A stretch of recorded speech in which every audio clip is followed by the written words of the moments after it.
Pernah dengar nama-nama ni kan? Al-Lat, Al-Uzza dan Manat. Selalunya kita terus cop sebagai berhala zaman jahiliah. Tapi betul ke itu je ceritanya? Dalam kupasan kali ni, kita akan gali lebih dalam lagi. Kita nak tengok apa sebenarnya yang Al-Quran kata tentang mereka dan macam mana ia boleh jadi satu amaran yang sangat relevan, ya, sampai ke hari ini. Jom kita mulakan. Okey, cerita yang kita semua belajar dari dulu kan. Ini adalah 3 dewi utama yang disembah oleh orang-orang Arab pagan di Mekah sebelum datangnya Islam. Ia jadi macam simbol kejahilan yang kemudiannya dihapuskan. Ini selalunya titik permulaan perbincangan kita. Tapi, kat sinilah ceritanya jadi menarik. Jom kita ketepikan sekejap apa yang kita biasa dengar dan kita fokus pada apa yang teks Al-Quran sebenarnya cakap. Sebab jawapannya mungkin akan buat anda terfikir 2-3 kali. Baiklah, mari kita terus bedah siasat teks Al-Quran itu sendiri. Sebab ada satu jurang yang agak besar sebenarnya antara naratif tradisi dengan apa yang betul-betul tertulis. Jom kita rungkai teka-teki ini sama-sama. Cuba teka, berapa kali agaknya nama-nama ni disebut dalam keseluruhan Al-Quran? 10 kali? 5 kali? Jawapannya cuma sekali. Ya, betul, 1 kali saja. Inilah dia. Satu-satunya tempat nama-nama ni muncul. Perasan tak? Ayat ni tak bagi sebarang butiran sejarah. Tak cerita pasal rupa berhala, tak ada apa-apa. Ia cuma lontarkan satu soalan. Korang dah fikir ke pasal Al-Lat, Al-Uzza dan Manat ni? Dan inilah bahagian yang paling menakjubkan. Lepas soalan tu, Al-Quran tak bagi pun kuliah sejarah. Tak, ia terus masuk ke dalam satu pembedahan konsep dan psikologi yang sangat mendalam. Fokusnya bukan pada objek fizikal, tapi pada cara pemikiran di sebalik objek tu.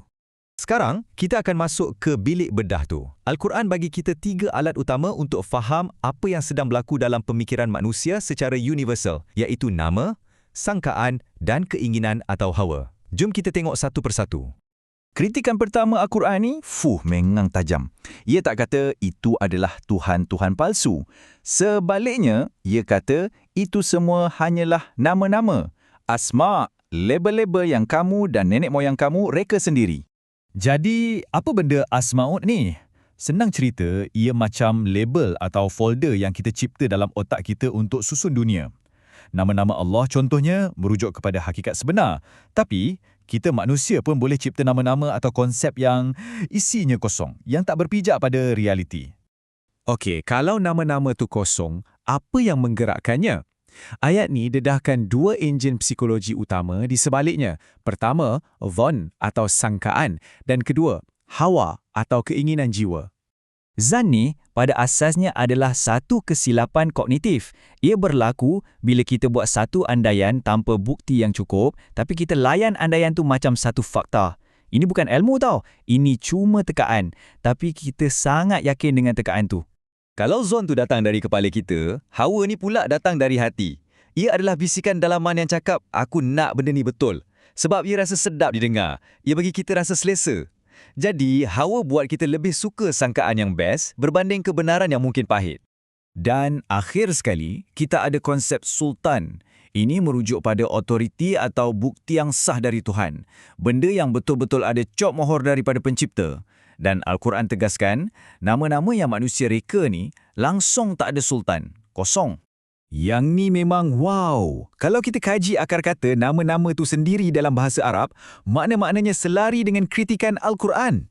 Al-Lat boleh datang dari kata kerja yang bermaksud memutar belitkan kebenaran. Al-Uzza daripada perkataan yang merujuk pada kuasa atau keagungan rekaan. Dan Manat daripada angan-angan. Seolah-olah nama tu sendiri dah membocorkan rahsia kelemahan di sebaliknya. Okey, jom kita sambungkan semua titik-titik ni. Bila kita gabungkan konsep-konsep tadi, kita akan mula nampak satu corak. Satu proses psikologi universal yang Al-Quran sedang dedahkan kepada kita.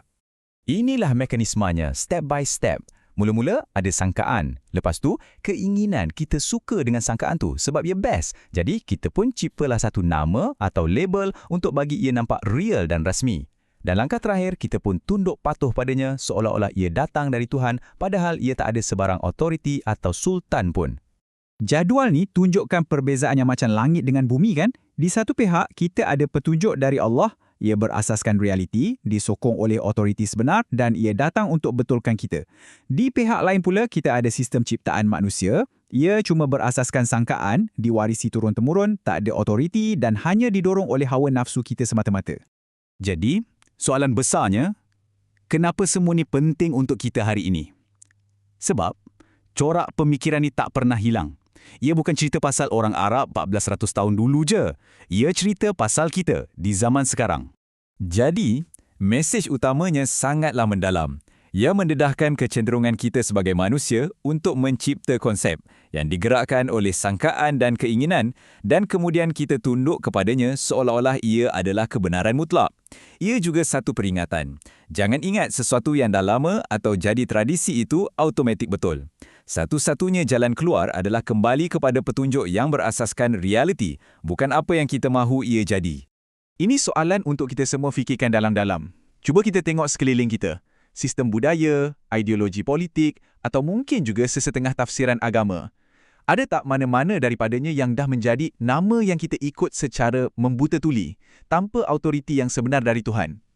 Dan satu lagi soalan susulan yang lebih mencabar. Macam mana kita nak bezakan antara tradisi yang berfungsi untuk menjaga dan memelihara kebenaran asal dengan tradisi yang secara tak sedar dah ambil alih tempat kebenaran itu sendiri? Ini memang satu persoalan besar yang perlukan kejujuran diri. Tapi, Al-Quran tak tinggalkan kita tergantung macam tu je. Ia tutup perbincangan ni dengan satu penegasan yang padu dan penuh harapan. Ia kata, jangan risau, petunjuk yang benar, Al-Huda, telah pun sampai dari Tuhan. Alternatif kepada binaan manusia sentiasa ada. Jadi, pilihan terletak di tangan kita untuk mengikuti petunjuk itu atau terus terikut-ikut dengan nama-nama yang telah kita namakan.